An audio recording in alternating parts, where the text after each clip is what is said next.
नमस्कार, आप सभी का बहुत स्वागत है इस साधना न्यूज में और मैं हूं आपके साथ मनीष कुमार। मध्य प्रदेश में युवा उद्यमियों को सशक्त बनाने और राष्ट्र निर्माण की सोच को आगे बढ़ाने के उद्देश्य से इंदौर में यंग एंटरप्रेन्योर्स फोरम का आयोजन किया, जिसमें मुख्यमंत्री डॉक्टर मोहन यादव और केंद्रीय मंत्री ज्योतिरादित्य सिंधिया ने समिट को संबोधित किया। मुख्यमंत्री डॉक्टर मोहन यादव ने नव उद्यमियों से आह्वान किया है कि वे नवाचार, स्पष्ट सोच और सामाजिक दायित्वों का निर्वहन करें और इसी सोच के साथ आगे भी बढ़ें। इसके बाद मुख्यमंत्री डॉक्टर मोहन यादव ने राजधानी भोपाल को मेट्रो ट्रेन की एक बड़ी और ऐतिहासिक सौगात दी है। इस दौरान केंद्रीय मंत्री मनोहर लाल खट्टर भी मौजूद रहे। देखिए इस खास रिपोर्ट में।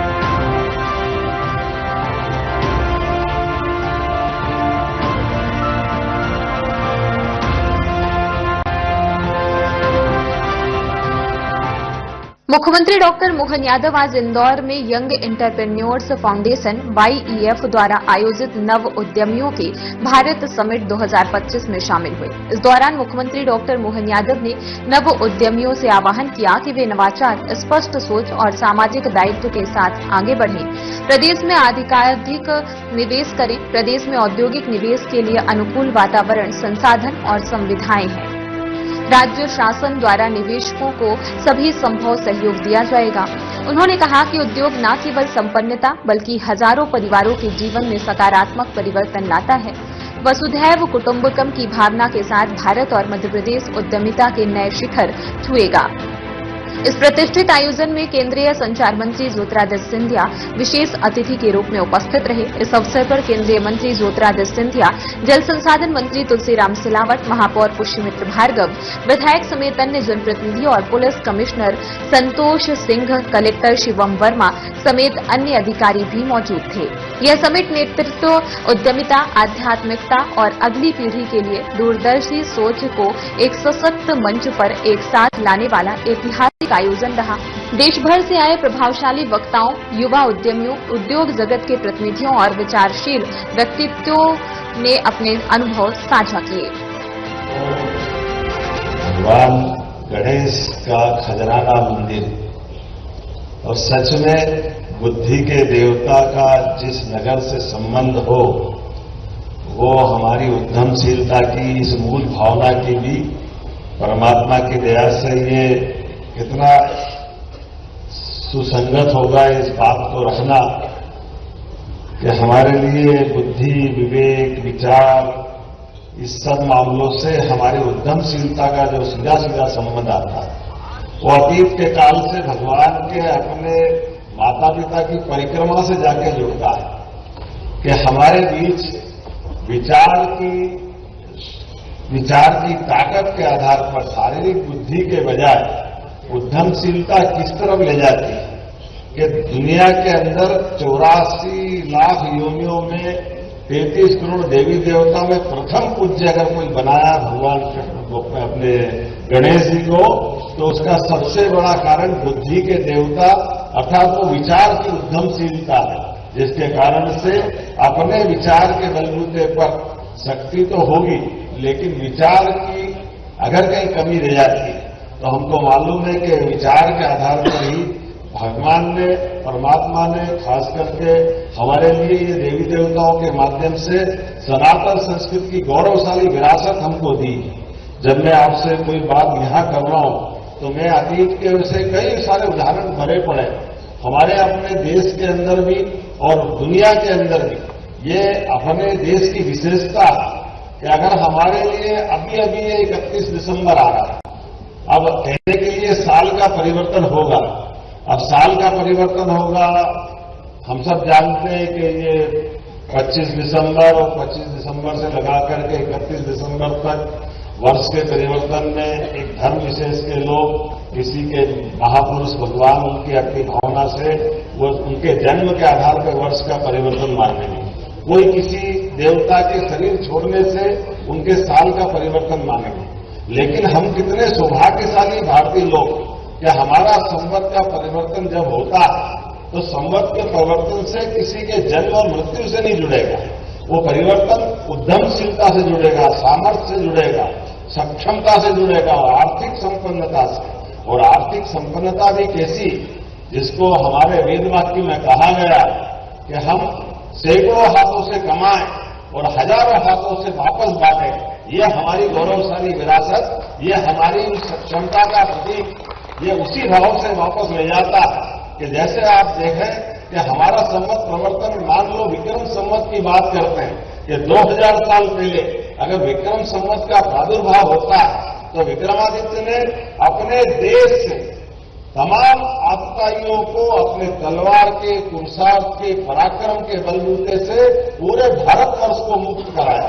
और मुक्त कराने के बाद जब सुशासन की बारी आई, उद्यमशीलता को प्रोत्साहन देने की बारी आई, तो उन्होंने अपने उस पद्धति को विकसित किया जिस आधार पर हमारे यहां संवत लागू करने की परंपरा है। इसलिए आप उल्लेख करिए इस बात का कि विक्रमादित्य ने 2000 साल के लिए विक्रम संवत प्रारंभ किया तो उन्होंने कहा मेरे भूभाग पर कोई भी भूखा नहीं रहना चाहिए, कोई कष्ट में नहीं रहना चाहिए, कोई दुखी नहीं रहना चाहिए। इसलिए केवल बोलने के बजाय सबको अपने अपने बलबूते पर जो जिस तरह का जिस लायक व्यक्ति है सबको कर्ज मुक्त करने के लिए सबको आमंत्रित करके सारा धन अपने कोष से देकर के भारत उस समय का भी आदर्श बना जब संवत प्रवर्तन की हमारी जो शर्त है कि हमारे समूचे शासन के उस परिक्षेत्र में किसी का कोई कर्जा नहीं होना चाहिए। और केवल कर्जा नहीं, उतना आपको अंदाज लगा लो कि ऋणमुक्तेश्वर महादेव उज्जैन में एक देवस्थान है, सबको ऋणमुक्त करना। और ये ऋणमुक्त करके दोबारा लोगों ने कहा चलो दुनिया भर के लोगों से कहा कि आप अपने भारत के साथ आकर के अगर आप रिश्ते बनाना चाहते हो, संबंध बनाना चाहते हो तो भारत अपने सामर्थ्य से सबको मौका देता है। मैं आज इस बात को इस रूप में कहना चाहता हूं कि विक्रम संवत के प्रारंभ होने की शर्त सबको कर्ज मुक्त करना और उद्यमशीलता के लिए उतना और धन देना। ये कोई कभी कल्पना कर सकता है कि कोई शासनकर्ता इतना जबरदस्त रूप से धन अपने पास कैसे एक तरह से बांटने के भाव में लाता, लेकिन बांटना नहीं, समाज के लिए संपन्नता के आधार पर विचारों की उद्यमशीलता के साथ आर्थिक संपन्नता के लिए ये अतीत के काल का गौरवशाली पक्ष है। तो हम कह सकते हैं कि हाँ, हम उस देश के वासी हैं जहां संवत का प्रवर्तन सामर्थ्य से होता है, किसी के जन्म और मृत्यु से नहीं होता है। हमारा विक्रम संवत उसका उत्कृष्ट उदाहरण है। हमें इस बात का गर्व है। जब मैं आपसे बात कर रहा हूं तो ये अभी संयोग सुखद, अभी माननीय सिंधिया जी कह रहे थे, कितना आपने उसका आकलन कर लेना। 1942 का जब परमाणु बम के आधार पर जापान की अर्थव्यवस्था सहित उस देश की हालत क्या हो गई थी। देश आजाद 47 में हो गया, लेकिन दुर्भाग्य से देश भी आजाद हुआ। वो जापान अच्छा खासा देश नष्ट भ्रष्ट हो गया, लेकिन वो आर्थिक रूप से खड़ा होकर कहां से कहां चला गया। लेकिन ये संयोग है कि हमारे तत्कालीन शासनकर्ताओं की दृष्टि देश को उस तरह से ले जाने की नहीं थी। उसका दुष्परिणाम है कि देश अपने खुद के खाने के लिए भी अमेरिका पर लाल गेहूं पर निर्भर रहा। लेकिन यशस्वी प्रधानमंत्री के नेतृत्व में जोरदार अभिनंदन श्रीमान नरेंद्र मोदी का करें, जिनके कारण से 11 साल के अंदर ही न केवल भारत अपने पैरों पे खड़ा हुआ बल्कि 11 नंबर से खसक करके चौथे नंबर पे आया और अब जापान को भी पीछे छोड़ करके 27 तक वास्तव में तीसरे नंबर पे आ रहा। और अभी हम ये समाचार पत्रों से बाकी चीजों से रोज के घटनाक्रम से अवगत हो रहे होंगे, चाहे हमारा तेल आयात निर्यात का मामला हो या किसी प्रकार की टेक्नोलॉजी का मामला। हर क्षेत्र में भारत ने हर एक उलझे सुलझे प्रश्नों का उत्तर ढूंढा है। और हमारे अपने इसी युवा, क्योंकि आप नई उम्र के हमारे यंग एंटरप्रेन्योर्स फोरम के इस मंच पर मैं जब बात कर रहा हूं तो हमारी संभावना उसी प्रकार से, जब मैं इस तरह से बात बड़े अतीत के काल से वर्तमान पे आता, हमारी सरकार भी बनी 2023 में। सरकार बनने के बाद हमने खुद ने तय किया कि सरकार बनती है जनता के वोट से, लेकिन जनता के वोट से बनने वाली सरकार का अपना विजन क्या है, वो कहां तक जाना चाहते हैं, वो किस प्रकार से बढ़ना चाहते हैं, उनके अंदर के हमारे टारगेट तय होना चाहिए। इसलिए हमने तय किया लगभग 3,15,000 करोड़ का हमारा बजट था। हमने कहा ये 5 साल में डबल करेंगे तो सरकार में, इसलिए उस तरह से हमने टारगेट तय किया। अगले साल खसक करके 3,67,000 का बजट किया। इस साल हमारा जो बीता साल गया 2025 का, जिसमें 4,21,000 किया, 5 साल के अंदर डबल करेंगे। आने के साथ ही सरकार के आधार पर कई सारे जो अनावश्यक खर्चे हैं, आप अंदाज लगा लो दुनिया भर में मेडिकल कॉलेज बनते हैं, लेकिन मेडिकल कॉलेज में ऐसा कहीं नहीं होता जो दुर्भाग्य से अपने यहां होता है। मेडिकल एजुकेशन अलग, मेडिकल डिपार्टमेंट का मंत्रालय अलग, और दोनों का अपना अपना खर्चा।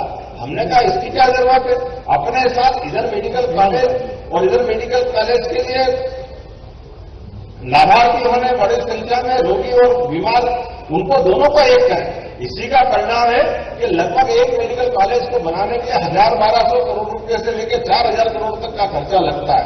अब हम वो पैसा भी बचाएंगे और अपने यहाँ का इसी आधार पर मेडिकल कॉलेज जो हमारे हॉस्पिटल अगर पीपीपी मॉडल पे किसी को दे दें तो अपने आप मेडिकल कॉलेज के साथ चलाएंगे। मुझे खुशी है इसी साल 4 मेडिकल कॉलेज का भूमि पूजन भारत सरकार के स्वास्थ्य मंत्री आकर के हमारे यहाँ सौगात भी दे रहे, वो सरकार के पैसे भी बचा रहे। ये हमारी अपनी राज्य के प्रति प्रतिबद्धता है।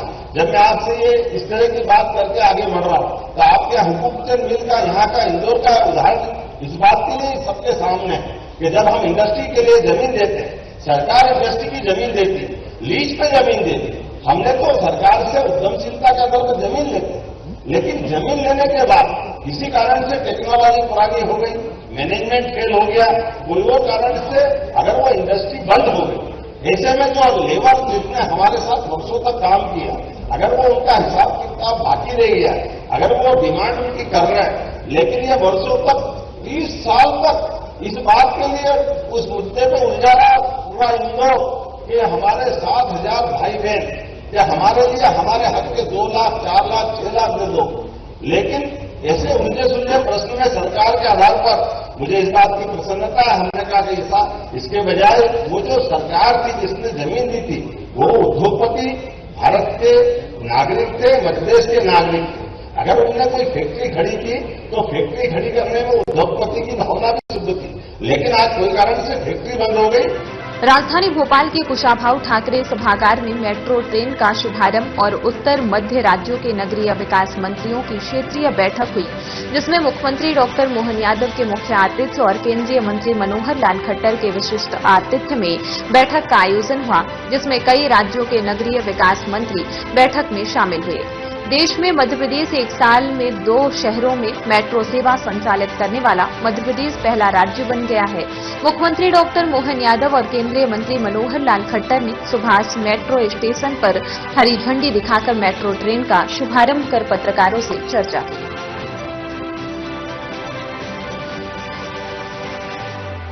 हम लोग आगे बढ़ रहे हैं। मेट्रो की जहां तक बात है, एक बहुत अच्छी सुविधा नागरिकों को उन शहरों में मिलती है जहां ये शुरू हो जाती है।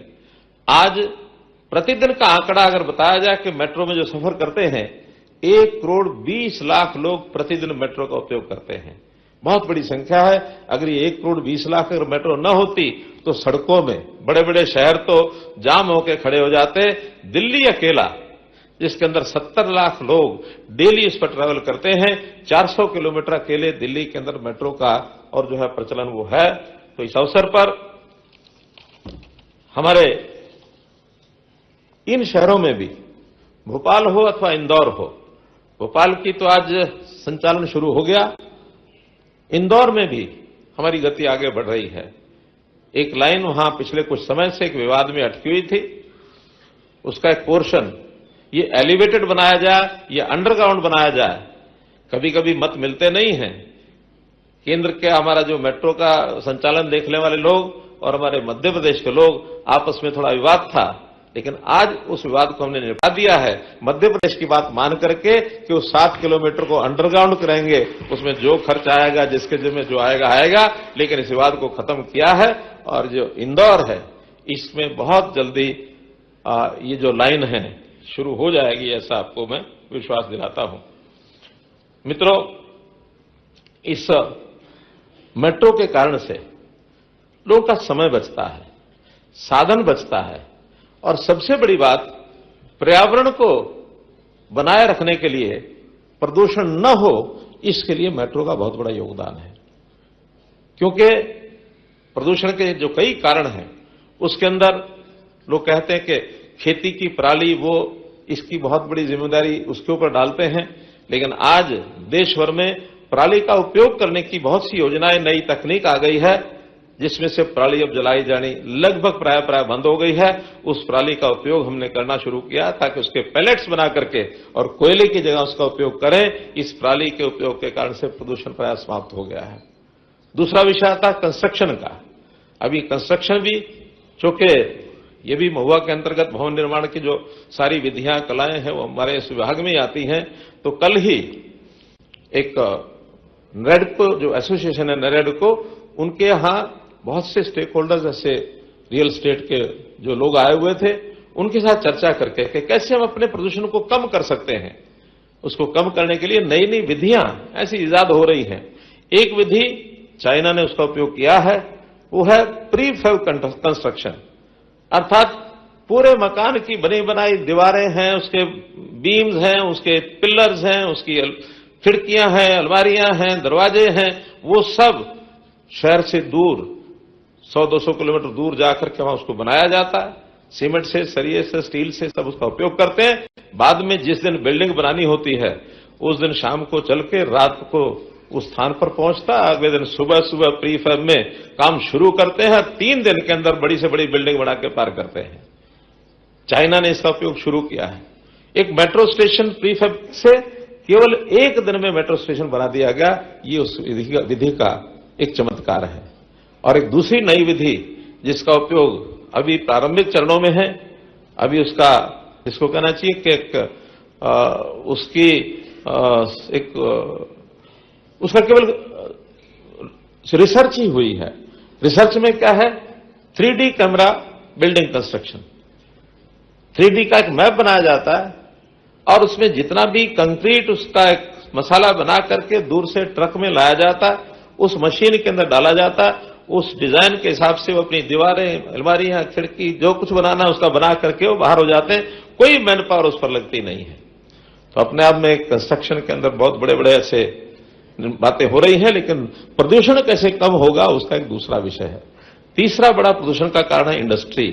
इंडस्ट्री भी अब ऐसे यथास्थान बनाई जा रही है, उसके अंदर फ्यूल ऐसे यूज किए जा रहे हैं जिसके अंदर प्रदूषण न हो। इलेक्ट्रिक उपयोग है वो ज्यादा इलेक्ट्रिसिटी का हो, इस ओर हम ध्यान कर रहे हैं। वो भी ग्रीन एनर्जी, रिन्यूएबल एनर्जी, इसका बढ़ावा कैसे दें ताकि देश में प्रदूषण को खत्म कर सके। और चौथा प्रदूषण जिसकी चर्चा इस विषय के साथ जुड़ी है वो है यातायात के जो हमारे साधन हैं उसका प्रदूषण। हमारी गाड़ियां पेट्रोल डीजल से इतना प्रदूषण छोड़ती हैं जिसका अनुमान आज दिल्ली जैसे लोग तो घबरा जाते हैं कि जैसा प्रदूषण वहां है, अब धीरे धीरे और शहरों को भी चिंता होने लगी है। तो ऐसे प्रदूषण को समाप्त करने के लिए मेट्रो इसका बड़ा साधन है। और उसके बाद अगला साधन वो भी शहरों के साथ जुड़ा है, उसमें ई बसेस भी बहुत प्रदूषण करती हैं। अब इलेक्ट्रिक बसें वो अगर देश को संवार रहे हैं। आज के इस बहुउद्देशीय कार्यक्रम में कई सारी सौगात के साथ आज भोपाल और प्रदेश का नया इतिहास शुरू हो रहा है। जोरदार अभिनंदन माननीय मंत्री श्रीमान खट्टर साहब का, जिनके आशीर्वाद से हमारे लिए भोपाल का मेट्रोपॉलिटन एरिया का एक एरिया हमने जो प्रस्तावित किया था उसका समूची सीमाओं का एक नक्शा आज लॉन्च हुआ है। साथ ही साथ वर्षों की प्रतीक्षा पूरी हुई। सब्र का फल मीठा होता है और भोपाल की मेट्रो प्रारंभ होती है। जोरदार अभिनंदन। अब मेट्रो दौड़ने के लिए तैयार है। 1 साल के अंदर इंदौर और इंदौर के पीछे पीछे भोपाल को जो सौगात मिली है, ये सच में अद्भुत है। माननीय प्रधानमंत्री जी का जोरदार अभिनंदन करें। श्रीमान नरेंद्र मोदी जी का मंच पर विराजमान माननीय उप मुख्यमंत्री श्रीमान अरुण साहू जी छत्तीसगढ़, माननीय मंत्री श्रीमान कैलाश जी विजयवर्गीय जी, माननीय मंत्री झाबर सिंह जी राजस्थान, माननीय मंत्री श्रीमती पहले विश्वास सारंग जी हमारे खेल एवं युवक कल्याण मंत्री, माननीय मंत्री कृष्णा गौर जी, माननीय मंत्री डॉक्टर प्रतिमा बागरी जी, माननीय मंत्री हमारे राकेश शुक्ला जी, माननीय सांसद आलोक जी, माननीय विधायक रामेश्वर शर्मा जी, माननीय विधायक विष्णु जी, माननीय विधायक भगवान दास सबनानी जी, माननीय महापौर जी, सभापति जी, और इस अवसर पर आप सब, हम सब साक्षी बन रहे हैं एक साथ कई कामों के। जब यहां विकास की बात हो रही है तो मेट्रो के साथ साथ 5,800 करोड़ के 262 कामों के लिए जोरदार अभिनंदन। इसकी सौगात भी आज ही हमको मिल रही।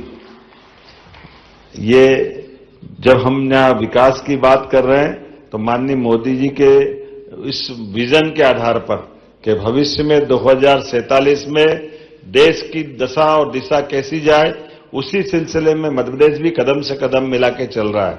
और उनके भी सभी माननीय मंत्रीगण एक नया प्रयोग करके 4 राज्यों के साथ मिलकर के, माननीय खट्टर साहब की ये तीसरी मीटिंग है।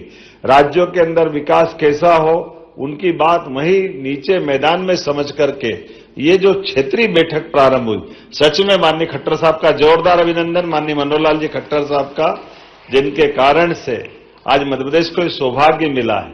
हमारे राज्य की बात तो हो ही रही है, लेकिन हम आसपास के राज्यों के अंदर भी विकास के कौन कौन से नए आयाम आ रहे हैं, उन आयामों में रूबरू हो रहे हैं। हम बात भी समझ रहे हैं, हमारी अपनी अंदर की अच्छाई को भी साझा कर रहे हैं, और कई कोई कमियां हैं तो उसको सीखने समझने का भी मौका पा रहे हैं। मैं आज की इस बैठक के आधार पर सभी प्रकार से आज की बैठक निश्चित रूप से सार्थक सिद्ध हुई होगी, ये मैं शुभकामना भी देता हूं। और आज 7 किलोमीटर की जो पहले फेज की हमारी मेट्रो ट्रेन प्रारंभ हो रही है, ये सच में माननीय खट्टर साहब ने बता ही दिया कि मेट्रो के लाभ क्या होते हैं, और मेट्रो एक शहर की शान भी होती है। हमें इस बात का आनंद है, राजा भोज का ये नगर एक नए गौरव से गौरवान्वित हो रहा है, उसका आनंद हम सबको आ रहा है। ये सब उन बातों का भी जवाब है जब यशस्वी प्रधानमंत्री के शासनकाल के पहले दूसरे दलों की सरकार हुआ करती थी।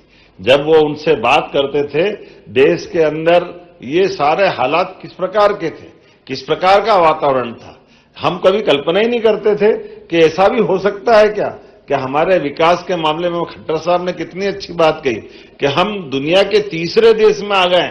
मेट्रो की जिस तेज गति से वो गति बढ़ रही है, जोरदार अभिनंदन करें। और वो दुनिया का सबसे बड़ा वर्तमान की दृष्टि से एक अलग पहचान वाला देश अमेरिका, कुछ समय बाद उसको भी हम बीट करने वाले हैं। एक के बाद एक आर्थिक दिशा में भी जब हम ब्रिटेन को पीछे छोड़ रहे, उसकी बड़ी बात हुई, और धीरे धीरे करके चौथी अर्थव्यवस्था में आ गए। उस 27 तक हम तीसरी आर्थिक ताकत बन रहे हैं। ये वाकई एकदम चमत्कार हो रहा है। जोरदार अभिनंदन माननीय मोदी जी का और उनके माननीय मंत्रीगणों का, जिनके नेतृत्व में मध्य प्रदेश सरकार भी कदम से कदम मिला करके सभी क्षेत्रों में समान रूप से आगे बढ़ने के लिए संकल्पित है। लेकिन आज का तो हम अपने प्रदेश की बात करें, माननीय मंत्री जी बताना चाहेंगे, इतनी सारी सौगातें केंद्र सरकार द्वारा दी जा रही है आपके माध्यम से ही। ये कभी हमने सोचा ही नहीं कि पुराने प्रोजेक्ट में अब तो लगा था कि राज्यों को अपने से ही निपटना पड़ता था, लेकिन ताई से लेके माननीय कैलाश जी तक और सारे जनप्रतिनिधियों ने कहा कि ये मेट्रो अगर ऊपर से जाएगी तो हमारे पुराने शहर में काफी कठिनाई पैदा होगी, सुंदरता भी खत्म होगी, दिक्कतें भी बढ़ेगी। तो आपका उदार मना बाबा महाकाल की कपड़ा से आपने कहा कोई बात नहीं, अंडरग्राउंड करो, अंडरग्राउंड का पैसा भी देने के लिए पुनः तैयार है। ये हम आपका वास्तव में मन से आभार मानते हैं। या आपका प्रेम भी हम सबके प्रति, और एक नहीं कितने प्रकार से लाभ मिल रहा है। आज जब आपने कहा कि आपके पास पुराने वो JNURM की योजना हो या बाकी भी लगभग 10,000 मकान है, और उसका भी आपने कहा कि अपनी मीटिंग में डिसाइड कर दिया कि आप अपने राज्य अपनी पॉलिसी बनाएं, हमारे द्वारा बनाए हुए भारत सरकार की राशि के भवन का भी प्रॉपर उपयोग करें, भविष्य की दृष्टि से भी और बहुत सारे प्रकार की प्लान करते करते ये वाकई ये तो चमत्कार हो रहा है। प्रधानमंत्री आवास के माध्यम से गरीब लोगों के लिए खुद के मकान बने, ये एक सपना हुआ करता था। ऐसे में ग्रामीण क्षेत्र में, शहरी क्षेत्र में सच में पुनः माननीय प्रधानमंत्री जी का आभार माने, इतनी बड़ी सौगात। लेकिन अब तो आपने किराएदारी वाली गुंजाइश भी जोड़ दी है। जोरदार अभिनंदन करें कि कोई आकर के कामकाज करना चाहे और किराएदारी के रूप में भी रहे तो उसका भी एक नया आयाम जोड़ा।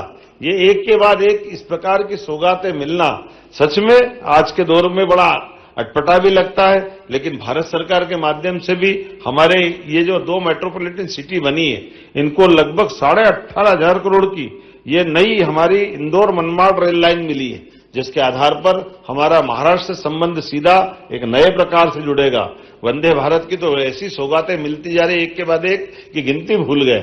अभी आखिरी में खजुराहो से हमारे बनारस को जोड़ने वाली आखिरी एक अभी लगातार एक के बाद वो अलग सौगातें मिलती जाएगी। अब हमारी अपने राज्य सरकार ने भी Ujjain Jaora greenfield highway, Agra Gwalior high speed corridor, बहुत सारे काम लेकर हम भी आगे बढ़ रहे हैं। लेकिन आज तो सच में हम तो इतना ही कह रहे हैं कि आज की बैठक के साथ भोपाल का एक नया इतिहास प्रारंभ हुआ, जहां विकास की सौगातों के साथ मेट्रो ट्रेन की सौगात भी मिली और कई प्रकार के स्थानीय निकायों की दृष्टि से योग्य मार्गदर्शन भी मिला। मैं मध्य प्रदेश सरकार की ओर से माननीय खट्टर साहब का आभार भी मानता हूं और धन्यवाद भी देता हूं और उम्मीद करता हूं ये आपका प्रेम इसने सदैव हमारे साथ इसी प्रकार का बना रहेगा। पुनः आभार, बहुत बहुत धन्यवाद।